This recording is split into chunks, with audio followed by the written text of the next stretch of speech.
हाय, मैं हूं doctor Haris Malik. Last video में आई हैव शोन यू कि एसपीएसएस में किस तरह से प्राइमरी डेटा जो है वो हम इंसर्ट करते हैं। इस वीडियो में मैं ये दिखाने जा रहा हूं कि अगर आपके पास सेकेंडरी डेटा है वो आप एसपीएसएस में कैसे एंटर करते हैं। उससे पहले मैं आपका एक कॉन्सेप्ट क्लियर करना चाहता हूँ डेटा के बारे में। डेटा की जो टाइप्स होती हैं, बेसिकली सोशल साइंस स्टडी में 3 टाइप्स ऑफ डेटा जो हैं अवेलेबल होते हैं। फर्स्ट टाइप होती है time series data, second type होती है क्रॉस सेक्शन डेटा और थर्ड टाइप होती है पैनल या लॉन्गिट्यूडनल डेटा।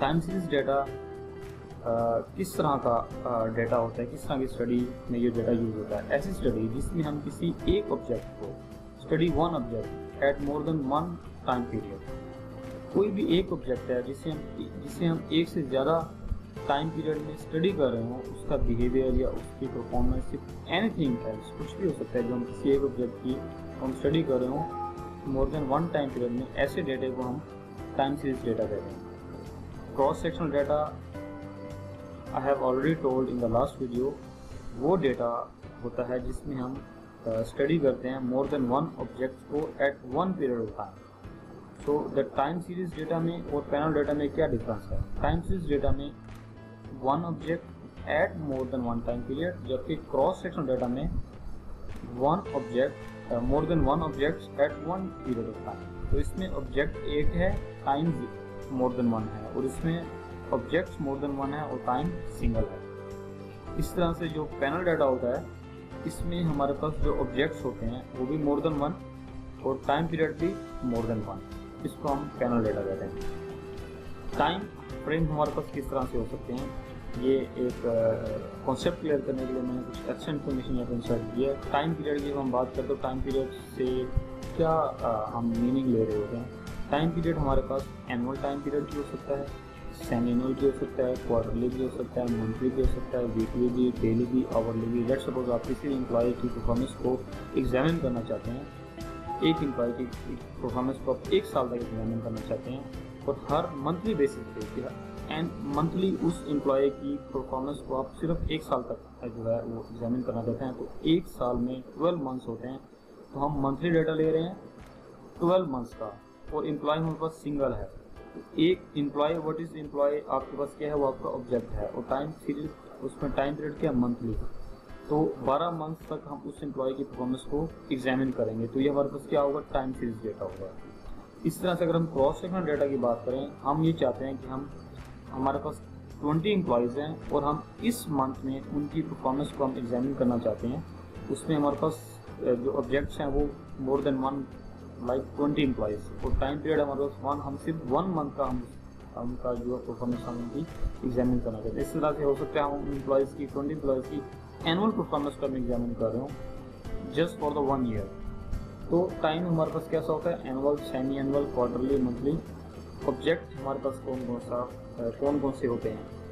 ऑब्जेक्ट में हमारे पास इंडिविजुअल जो आपका रिस्पोंडेंट होते हैं वो भी आपको ऑब्जेक्ट होता है। कोई कंपनी हो सकती है, कोई कंट्री हो सकता है, इस तरह से कोई प्रोविंस हो सकता है, कोई सिटी हो सकता है। ऑब्जेक्ट मीन्स कि आप इस चीज़ को, इस पर्टिकुलर ऑब्जेक्ट को आप स्टडी कर रहे हैं। तो आई होप कि ऑब्जेक्ट और टाइम का आपका जो कॉन्सेप्ट है वो क्लियर हो गया होगा। इसी तरह से अगर आप पैनल डाटा की बात करें, तो लेट्स सपोज अगर मैं ये चाहता हूँ कि ये देखना चाहता हूँ कि मेरे पास जो मेरे रिस्पोंडेंट हैं वो एम्प्लॉयज़ हैं, तो 50 एम्प्लॉयज़ को हम 5 सालों तक उनकी परफॉर्मेंस को एग्जामिन करना चाहते हैं। तो एम्प्लॉयज़ भी मोर देन वन और टाइम सीरीज भी मोर देन वन, तो ये आपके पास कौन सा होगा, पैनल डेटा होगा। So open your SPSS again, वही शीट आपके पास डेटा व्यू और आपके पास वेरिएबल व्यू ओपन हो गई है। आपके लिए मैंने कुछ डेटा ऑलरेडी अरेंज किया है एक्सेल शीट के अंदर, just for the ease of understanding. तो let's start with the time series data. ये टाइम सीरीज डेटा है, ये देखें। ये आईडी मीन्स के इसमें जो मैंने आपको पहले बताया था, ऑब्जेक्ट जो है वो 1 है। ये एक पाकिस्तान का एक बैंक है ABL, उसका डेटा है 2007 से लेके 2016 तक। तो इसमें ऑब्जेक्ट 1 है। ऑब्जेक्ट मीन्स कंपनी, मैंने आई हैव ऑलरेडी टोल्ड यू कि ऑब्जेक्ट कंपनी भी हो सकती है। तो इस केस में जो कंपनी है वो बैंक है, उसका 1 साल से ज़्यादा मोर देन 1 पीरियड ऑफ टाइम 2007 से लेकर 2016 तक 10 साल का ये डेटा है।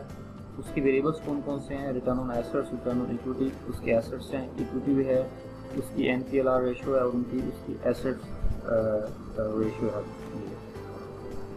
एडवांसेस टू एसेट रेशो है। तो ये टाइम सीरीज डेटा इस तरह से होता है कि एक कंपनी और उसका एनुअल डेटा।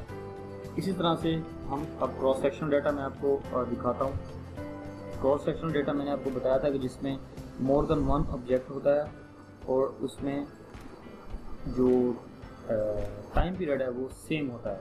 देखें इसमें आईडीज हमारे पास 1 2 3 4 4 हमारे पास कंपनीज का डेटा है। ABL bank, Askari bank, bank Al Habib और bank Al Falah. Cross sectional data में ईयर सेम होता है, तो 2007 का डेटा सब बैंक्स का 2007 का डेटा होगा और वही सेम वेरिएबल जो मैंने आपको टाइम सीरीज में दिखाया है। इसी तरह से अब मैं आपको पैनल डेटा दिखाता हूँ। ये एक पैनल डेटा है जिसमें मैंने आपको बताया था कि जो इसमें ऑब्जेक्ट्स होते हैं वो एक से ज़्यादा होते हैं और उनका जो टाइम पीरियड होता है वो भी एक से ज़्यादा होता है। सो यहाँ पे देखें कि 1 ID, ये 2 ID, ABL बैंक, ये 2 नंबर पे अस्करी बैंक है, 3rd नंबर पे बैंक अल हबीब है और ये 4th नंबर पे बैंक अल फलाह। तो 4 बैंक हैं, उसका 10 साल का डेटा अवेलेबल है हर बैंक का। लेकिन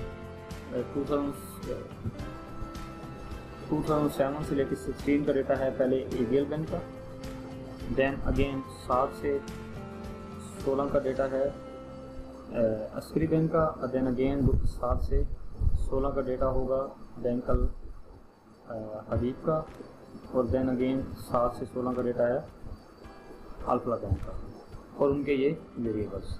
तो इस तरह से जो है वो डेटा की अरेंजमेंट होती है। ये तो मैंने आपको एक्सेल में डेटा अरेंज करके बताया। व्हाट इफ़ आपके पास एक्सेल में डेटा नहीं है और आपने डेटा SPSS में इंसर्ट करना है, तो सिंपली जैसे मैंने आपको प्रीवियस वीडियो में बताया कि आप जो है वो डेटा को कैसे इंसर्ट करते हैं। आप पहले अपने वेरिएबल्स को डिफाइन करेंगे। लेट्स सपोज यहाँ पे अगर मैं बात करूँ उसकी टाइम सीरीज डेटा की, तो वहाँ पे हमारे पास टाइम सीरीज में हमारे पास एक ही ऑब्जेक्ट होता है, तो उसमें ID की हमें ज़रूरत नहीं होती है। इट्स अंडरस्टूड कि ID 1 ही है। ID हम तब यूज़ करते हैं हमारे पास मोर देन 1 ऑब्जेक्ट हो।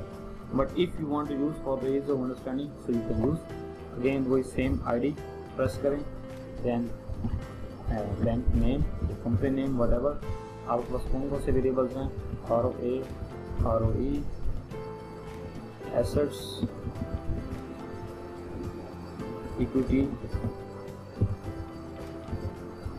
NPLR और AR। सो अगेन आपने ये वेरिएबल इंसर्ट किए। जो आपका वेरिएबल है वो डेटा व्यू में आपका कॉलम बन जाएगा, जो वेरिएबल व्यू में रोज में होता है, सेम जो मैंने प्रीव्यू में आपको समझाया था। सो अगेन आपने इसकी टाइप सेलेक्ट करनी है, उसके बिट्स सेलेक्ट करनी है, उसके डेसिमल्स सेलेक्ट करनी है, उसको लेबलिंग करनी है तो कर दें, उसकी मेजरमेंट। तो ID डेफिनेटली ये हम इसको नॉमिनल करेंगे, ऑर्डिनल करें। नेम हमारे पास नॉमिनल होता है क्योंकि हम सिर्फ नेम लिख रहे हैं। इसमें ROA ये रेशो है तो ये स्केल होगा, ROE भी रेशो है तो स्केल है। एसेट्स रेशो हैं, इसको भी स्केल करें। इक्विटी ये भी रेशो है, इसको स्केल कर दें। और NPLR भी रेशो है और AR भी रेशो है, इसको स्केल कर दें। तो फर्दर फिर बाकी आप इसको जो है इनकी ये सब न्यूमेरिक में जो नेम है ये सिर्फ स्ट्रिंग वैल्यू है।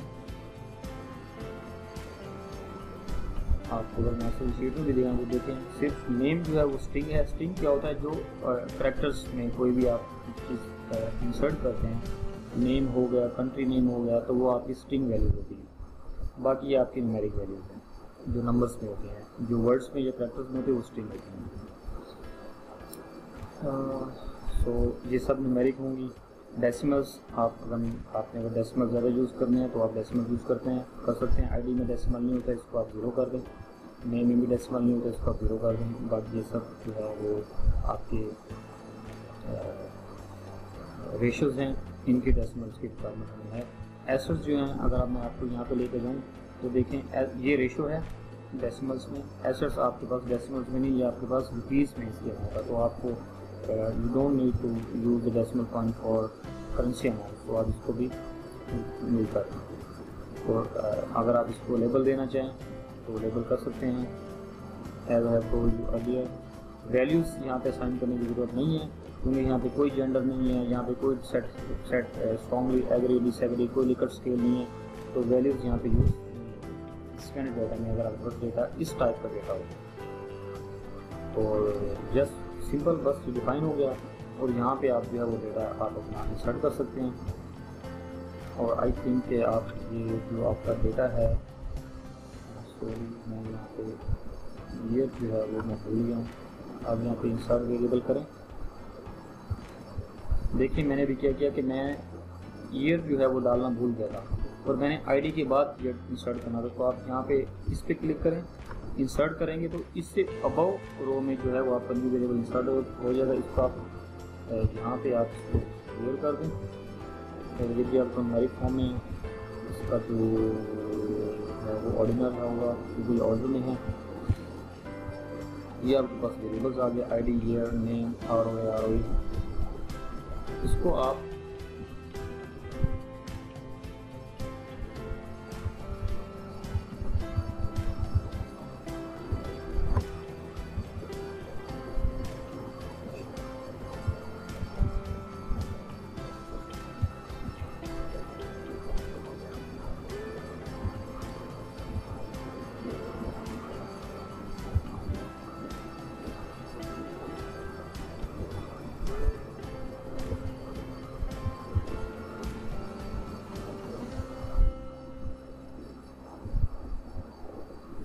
now you can enter your data here।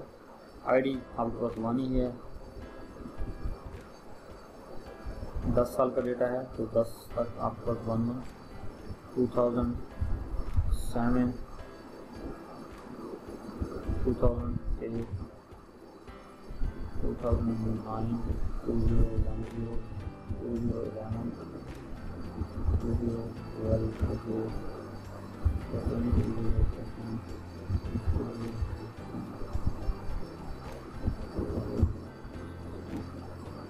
ये डेसिमल्स में आ रहा है, क्योंकि मैंने यहाँ से इसका डेसिमल्स जो है वो रिमूव नहीं किया, क्योंकि ये ईयर है तो हमें डेसिमल्स की रिक्वायरमेंट नहीं है यहाँ पे, तो डेसिमल्स को 0 करें।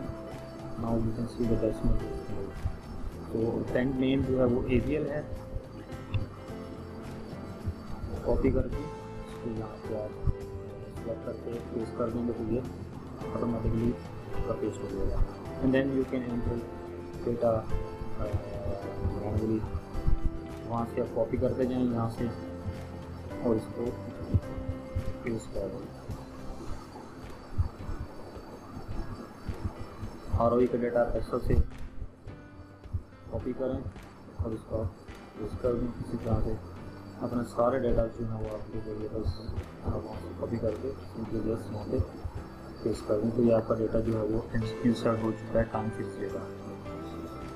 इसी तरह से क्रॉस सेक्शन डेटा भी इसी तरह से इंसर्ट होगा। जैसे ही एक्सेल में इसकी अरेंजमेंट है, क्रॉस सेक्शन डेटा की एज इट इज जो है वो SPSS में इंसर्ट होगा, और इस सेम पैनल डाटा भी इसमें इंसर्ट होगा। अब मैं आपको ये बताना चाहता हूँ कि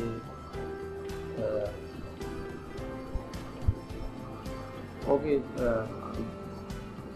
मैं आपको इसको समझा भी देता हूँ, और मैं आपको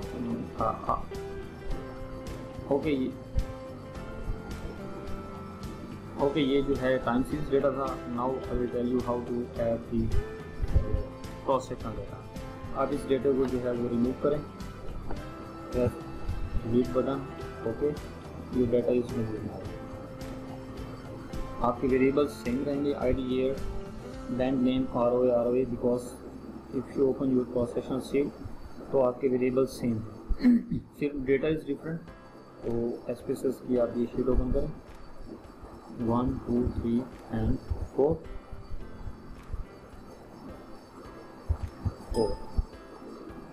why the 4 is not working?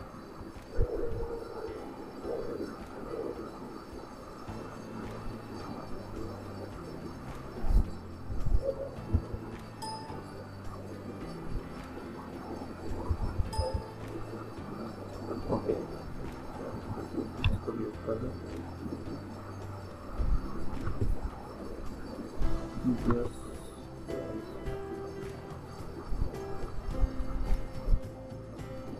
ये आपका जो है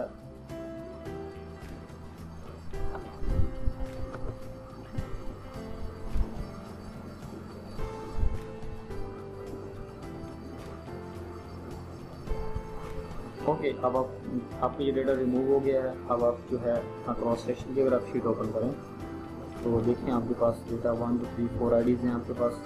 ID 1 2 3 4 और यहाँ पे आप नेम इंसर्ट करें ADL,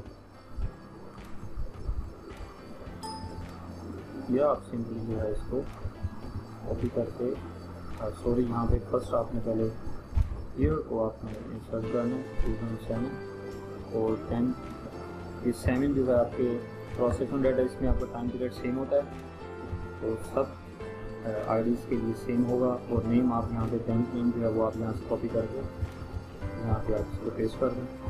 इसी तरह से आप बाकी डेटा जो है वो आप इसको कॉपी करें और इसे आप पेस्ट करें। तो this was your cross section data. कैसे आपने इसको इंसर्ट करना है, वेरिएबल्स आपके ऑलरेडी डिफाइंड है। Now I will show you कि आप जो आपके पास इसको क्लियर करें, जो आपके पास पैनल डेटा है वो आप कैसे इसको इंसर्ट करेंगे। आप अपने डेटा को यहाँ से कॉपी करें और SQL शीट में इसको जाकर पेस्ट करें। सी एज इज डेटा जो है वो आपका SPSS में पेस्ट हो चुका है। वेरिएबल्स हमारे ऑलरेडी जो है वो डिफाइन है। सो ये है सेकेंडरी डेटा को एंटर करने का ईजीएस्ट वे। इसी तरह से प्राइमरी डेटा भी अगर आपके पास एक्सेल में ऑलरेडी अवेलेबल है, क्योंकि बहुत सारी वेबसाइट्स ऐसी होती हैं जो प्राइमरी डेटा भी प्रोवाइड करती हैं, उन्होंने कलेक्ट किया होता है प्राइमरी सोर्स से और वो आपके पास एक्सेसिबल होता है। तो अगर आपके पास एक्सेल में डेटा अवेलेबल है प्राइमरी डेटा, तो सेम प्रोसीजर को फॉलो करते हुए आप प्राइमरी डेटा भी एक्सेल SPSS में जो है वो आप इंसर्ट कर सकते हैं थ्रू एक्सेल। ओके, ये तो था मैनुअल एक्सेल से कॉपी करके पेस्ट करने का तरीका या मैनुअल डेटा एंट्री करने का तरीका। नाउ व्हाट इफ कि आपके पास डेटा जो है वो ऑलरेडी एक्सेल में है और आप उसको सिंपली जो है वो एक्सेल से इंपोर्ट कर लें SPSS में, उसका क्या होता है। First clear all of your variables. यहाँ से मैं इसको क्लियर कर रहा हूँ। लेट्स सपोज ये आपका एक न्यू शीट है और आपके पास डेटा ऑलरेडी एक्सेल में अवेलेबल है, तो आप उसको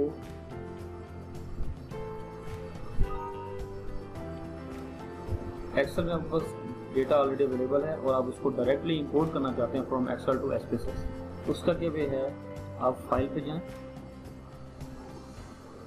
ओपन पे क्लिक करें, देन क्लिक ऑन डेटा। जहाँ पे हैं अपना पाथ फाइंड करें कि आपने वो डेटा कहाँ सेव किया हुआ है। मेरा डेटा सेव हुआ हुआ है डी ड्राइव में, क्लास में, BRMG क्लास में। ओके, यहाँ पर देखें मैंने डेटा ऑलरेडी एक्सेल में सेव किया हुआ है बट रिपोर्ट नहीं हो रहा हुआ है, क्योंकि यहाँ पे देखें फाइल ऑफ टाइप में मैंने SAV फाइल टाइप सेलेक्ट की है जो कि SPSS का फॉर्मेट होता है। यहाँ से आप मैंने जो डेटा वहाँ पे अपने फोल्डर में रखा हुआ है वो एक्सेल फॉर्म में रखा हुआ है। तो यहाँ पे आप आगे एक्सेल पे क्लिक करेंगे जब फाइल टाइप पे, तो यहाँ पे देखें एक्सेल की सारी फाइल्स हैं वो मुझे अब शो हो रही हैं। तो मैं इस फाइल को यहाँ ओपन करना चाहता हूँ। मेक श्योर कि जो फाइल ओपन करें वो एक्सेल में ऑलरेडी क्लोज फाइल है, वो एक्सेल में ओपन नहीं हुई। तो पैनल डाटा की फाइल मैंने एक्सेल में क्लोज कर दी थी, तो पैनल पे क्लिक कर अगर मैं ओपन पे क्लिक करूँगा तो ये एक छोटा सी विंडो ओपन होगी। तो इसको आप चेक करें और आपने जो है फर्स्ट स्टेज में इस डेटा को इंसर्ट करना है और प्रेस कर दें ओके। सी वो मेरा डेटा ऑलरेडी ऑटोमेटिकली जो है वो इंपोर्ट हो गया from Excel to into SPSS। तो अच्छा, ये तो पहले प्रीवियसली मैंने आपको बताया था कि मैनुअल जब हम करते हैं तो हम अपने वेरिएबल्स को डिफाइन करते हैं। तो जब हमने अब डेटा इंपोर्ट किया डायरेक्टली एक्सेल से, अब देखें कि वेरिएबल्स भी ऑटोमेटिकली इंसर्ट हो गए हैं, आपको उसमें इंसर्ट करने की ज़रूरत नहीं है एक्सेल को। और SPSS ने डेटे को खुद रीड भी किया है। कैसे? Let's see. आईडी हमने आपको पहले बताया था कि आईडी में डेसिमल्स हमने 0 कर दिए थे, क्योंकि डेटा नोज कि आईडी में डेसिमल्स की ज़रूरत नहीं होती। बैंक नेम देखें, नेम था डेटे के अंदर, ये नेम के अंदर हमने स्ट्रिंग वैल्यूज इंसर्ट की हैं, तो स्टेटा एसपीएस ने उसको ऑटोमेटिकली रीड कर लिया कि जो बैंक नेम के अंदर जो डेटा है वो स्ट्रिंग वैल्यू है। इसी तरह से ईयर जो है वो भी, उसमें भी देखें यहाँ पे कोई डेसिमल पॉइंट नहीं थे, देखें there is no decimal point in year. तो डेटा स्टेट एसपीएस ने ऑटोमेटिकली इसके डेसिमल पॉइंट भी 0 कर दिए। इसी तरह से आरओए और आरओई में डेसिमल पॉइंट थे, तो इसने डेसिमल पॉइंट्स यहाँ पे खुद इंक्रीज किए हैं as per the values. Assets में है तो अगेन डेसिमल पॉइंट 0 है। मैंने जो आपको मैनुअल किया था उसमें भी हमने एसेट्स के डेसिमल पॉइंट को 0 किया था, क्योंकि एसेट्स की वैल्यूज हैं जो डेसिमल्स में नहीं है, तो एसपीएस ने उसको ऑटोमेटिकली रीड किया और उसको डेसिमल्स को 0 कर दिया। विड्थ भी एसपीएस ने जो है वो ऑटोमेटिकली अरेंज कर दी एज पर दी नेम। अब नेम देखें, इसमें विड्थ उसने 4 तक जो है उसको अलॉट किया, क्योंकि नेम मैंने एब्रीविएशन में यूज़ किया है, लेकिन 4 कैरेक्टर तक, तो उसने एसपीएस ने इसको ऑटोमेटिकली जो है वो रीड करके एडजस्ट कर दिया। तो आपको इसको अगेन बार बार जो है उसको एडजस्ट करने की जरूरत नहीं है। वैल्यूज इसमें नन है, मिसिंग कोई वैल्यू नहीं थी पूरे डेटा में। इस तरह से जो मेजरमेंट है वो भी एसपीएस ने ऑटोमेटिकली ही उसको जो है वो रीड किया है। आप इसको उसने ईयर को उसने जो है सेव किया, इसको फॉर्मल कर सकते हैं या वो कर सकते हैं, इसका कोई जरूरत नहीं है उसके साथ। इसी तरह से जो है आप कोई आपका प्राइमरी डेटा है एक्सेल में, आपका सेकेंडरी डेटा है एक्सेल में, आप उसको इस वे के साथ जो है वो इंपोर्ट कर सकते हैं। अब आपने अपना डेटा को एक्सेल से एसपीएस में इंपोर्ट किया, अब आप इसको सेव कर लें जहाँ भी आप सेव करना चाहते हैं। एसपीएस ये एसपीएस टाइप में जो आप इसको इंसर्ट करना चाहते हैं। मैं इसको पैनल डेटा जो कि आप एसपीएस फॉर्मेट में सेव हो जाएगा, इसको मैं सेव कर देता हूँ। अब ये आपका जो डेटा शीट थी वो एक्सेल में भी आपके पास सेव्ड है और अब ये एसपीएस फॉर्मेट भी आपके पास सेव है। So this was all about this secondary data. आप इसको कैसे एसपीएस में एंटर कर सकते हैं मैन्युअली भी, और आप कैसे एक्सेल की शीट जो है वो एसपीएस में इंपोर्ट कर सकते हैं। और वेरिएबल डेफिनेशन ऑलरेडी मैंने आपको बताया है, इसकी भी वेरिएबल डेफिनेशन सेम है। So I hope this video is useful. We'll meet you shortly in the next video. Thank you and take care.